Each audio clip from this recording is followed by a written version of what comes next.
सड़क सुरक्षा कार्यशाला 2025 में पहुंचे मुख्यमंत्री डॉक्टर मोहन यादव। कार्यशाला में मध्य प्रदेश सड़क विकास निगम, पीडब्ल्यूडी विभाग, अन्य विभाग के अधिकारी उपस्थित। मुख्यमंत्री डॉक्टर मोहन यादव का कहना, राज्य में बनने वाली नई सड़कों के निर्माण और ब्लैक स्पॉट मुक्त जिला अभियान। आयोजित कार्यशाला में अफसरों ने भविष्य की दिशा तय की। कार्यशाला में कहा गया कि आधुनिक तकनीक और आईआईटी के अनुभवों के आधार पर सड़क सुरक्षा योजनाओं को क्रियान्वित कर मानव दुर्घटनाओं और जनहानि को न्यूनतम किया जाए। दीपावली की तरह ही सड़कों पर भी जीवन की रक्षा की दीपावली बनाए। सड़क से जीवन है, इसलिए हर निर्माण में सुरक्षा सर्वोच्च प्राथमिकता हो।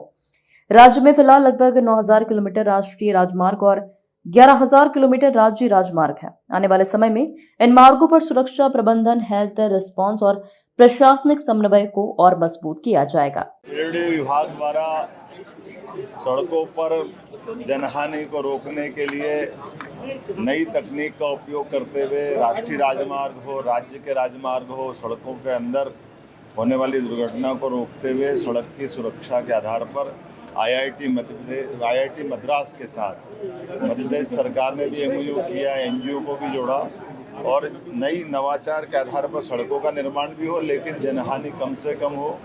बीते समय के आंकड़ों में हमारा जो अपना पुराना रिकॉर्ड है, उस रिकॉर्ड में कम से कम दुर्घटनाओं की संख्या कैसे कम हो, इस दिशा में बड़ा अच्छा दिन भर की कार्यशाला आयोजित की जा रही है। मैं माननीय मंत्री राकेश सिंह जी को बधाई देना चाहूँगा, उनके पूरे विभाग को, आईआईटी मद्रास को भी, जिन्होंने हमारे साथ जुड़ करके इस पर काम करना शुरू किया।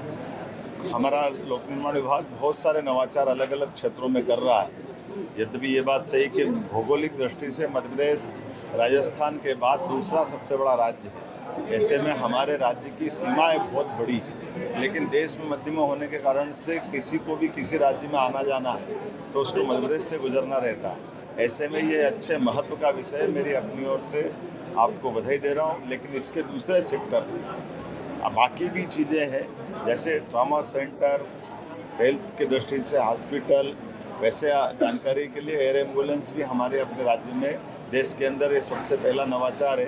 दुर्घटना में सही समय पर सबसे पहले व्यक्ति को हॉस्पिटल पहुंचा दें, तो हमने न केवल एयर एम्बुलेंस बल्कि राहगीर योजना भी लागू की है, जिसमें जो घटना के आधार पर व्यक्ति को, घायल को पहुंचाएंगे तो 25,000 रुपया, पहुंचाने वालों को भी 1 घंटे के अंदर जान बचाने पे देने की योजना है।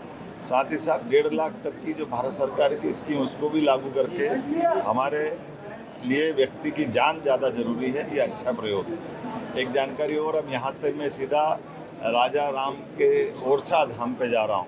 पर्यटन विकास निगम और अन्य विभागों ने मिलकर के हमारा भगवान श्री राम का राजा स्वरूप वाला ये जो देवस्थान है, ये वाकई अद्भुत है। दीपावली के पूर्व हम राजा राम लोक की लोकार्पण के अवसर पर धार्मिक पर्यटन के साथ आस्था के इस प्रतीक को और 4 चांद लगाने के योजना पे काम कर रहे हैं। चित्रकूट, ओरछा, ऐसे कई पवित्र धाम है भगवान राम के जीवन से जुड़े हुए। ऐसे प्रत्येक स्थान पे हमारी सरकार काम कर रही है। हमारे अपने 13 देवस्थान जहाँ विविध प्रकार के धार्मिक हमारी आस्था के केंद्र हैं, उन सबको जोड़कर हम काम कर रहे हैं। मेरी अपनी ओर से प्रदेशवासियों को बधाई।